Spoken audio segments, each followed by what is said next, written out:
കാരുണ്യാഭിഷേകം, ആരാധിക്കുന്ന ജീവിതങ്ങളിൽ കാരുണ്യാഭിഷേകം, കാരുണ്യാഭിഷേകം.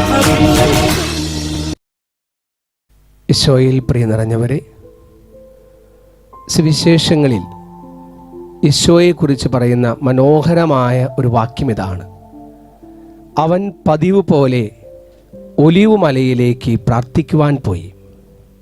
പ്രിയ നിറഞ്ഞവരെ, ഈശോയുടെ ജീവിതത്തിലെ സങ്കടങ്ങളുടെയും സഹനങ്ങളുടെയും അസ്വസ്ഥതകളുടെയും ബുദ്ധിമുട്ടുകളുടെയും പ്രശ്നങ്ങളുടെയൊക്കെ നടുവിൽ ഈശോയുടെ ഒരിക്കലും തെറ്റിക്കാത്ത ഒരു പതിവായിരുന്നു പ്രാർത്ഥിക്കാനായിട്ട് മലയിലേക്ക് പോവുക എന്നുള്ളത്.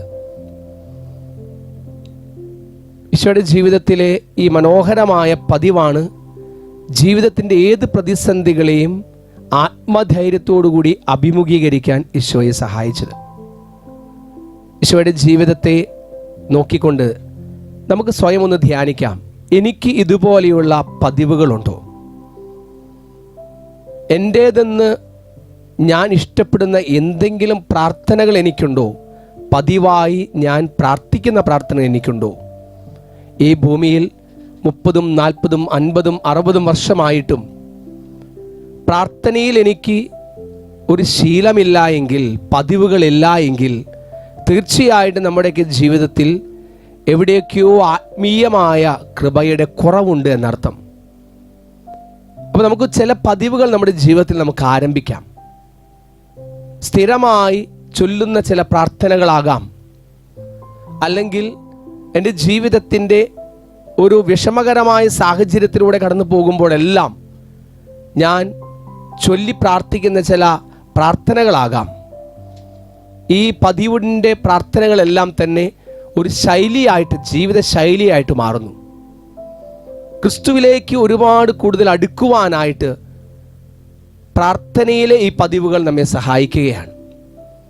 ദിവ്യകാരുണ്യ മുമ്പിൽ പൂർണ്ണമായി നമ്മെ തന്നെ സമർപ്പിച്ചുകൊണ്ട് നമുക്ക് ആത്മശോധന ചെയ്യാം. കർത്താവേ, അങ്ങേപ്പോലെ ജീവിതത്തിൻ്റെ ഏത് നിമിഷങ്ങളിലും ഒരു പ്രാർത്ഥനയുടെ പതിവ് ശൈലി രൂപപ്പെടുത്തുവാൻ ഞങ്ങളെ നീ അനുഗ്രഹിച്ചാലും, ഞങ്ങളുടെ ജീവിതത്തിൽ ഈ പതിവിൻ്റെ പ്രാർത്ഥനാ ശൈലി, പതിവ് പോലെയുള്ള പ്രാർത്ഥനാ ശൈലി ഞങ്ങളുടെ ജീവിതത്തെ എപ്പോഴും ഉയരങ്ങളിലേക്ക്, കൃപയുടെ ഉയരങ്ങളിലേക്ക് നയിക്കുമെന്നുള്ള ആഴമേറിയ ഒരു അവബോധം ഞങ്ങളുടെ ഉള്ളിൽ നിറയട്ടെ.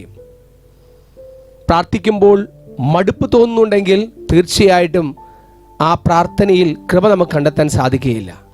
അതേസമയം നമ്മുടെ പതിവ് പോലെയുള്ള ശൈലികളിലൂടെ പ്രാർത്ഥനകൾ നമ്മുടെ ഉള്ളിൽ ഒരുപാട് ഉത്സാഹത്തിലേക്ക്, പ്രാർത്ഥിക്കുവാനായിട്ടുള്ള ഒരു കാര്യക്ഷമതയിലേക്ക് നമ്മെ നയിക്കുന്നതായിട്ട് നമ്മെ കാണുകയും ചെയ്യുന്നു.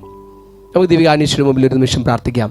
ഓ ദിവ്യകാരുണ്യനാഥ, ഞങ്ങളുടെ ജീവിതത്തിൽ വ്യക്തിപരമായ ഒരു പ്രാർത്ഥനയുടെ ശൈലികൾ രൂപപ്പെടുത്തുവാൻ, പതിവുകൾ രൂപപ്പെടുത്തുവാൻ, അതുവഴി കുറേയും കൂടിയും ക്രിസ്തുവിൻ്റെ ഹൃദയത്തോട് ചേർന്ന ഒരു ജീവിതം നയിക്കുന്ന അവിടുത്തെ മക്കളായി, ശിഷ്യരായി തീരുവാൻ ഞങ്ങളെ ഓരോരുത്തരെയും അങ്ങ് അനുഗ്രഹിച്ചാലും ആശീർവദിച്ചാലും.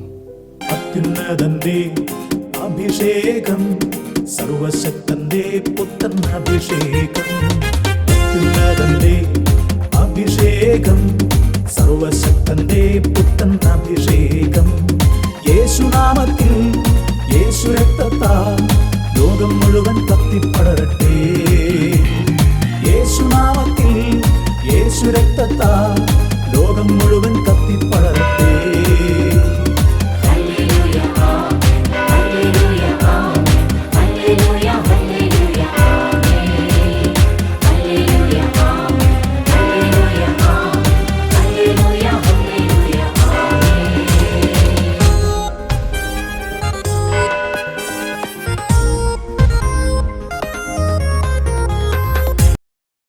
പരിശുദ്ധ പരമാദിവ്യ കാരുണ്യത്തിന് എന്നേരവും ആരാധനയും സ്തുതിയും പുകഴ്ചയും ഉണ്ടായിരിക്കട്ടെ. പരിശുദ്ധ പരമാദിവ്യ കാരുണ്യത്തിന് എന്നേരവും ആരാധനയും സ്തുതിയും പുകഴ്ചയും ഉണ്ടായിരിക്കട്ടെ. പരിശുദ്ധ പരമാദിവ്യ കാരുണ്യത്തിന് എന്നേരവും ആരാധനയും സ്തുതിയും പുകഴ്ചയും ഉണ്ടായിരിക്കട്ടെ. കരുണക്കടലാം യേശുവേ, കാരുണ്യത്തിൻ ഉറവയേ,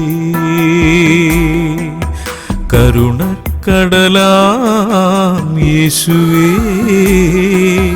കാരുണ്യത്തിൻ ഉറവയേ,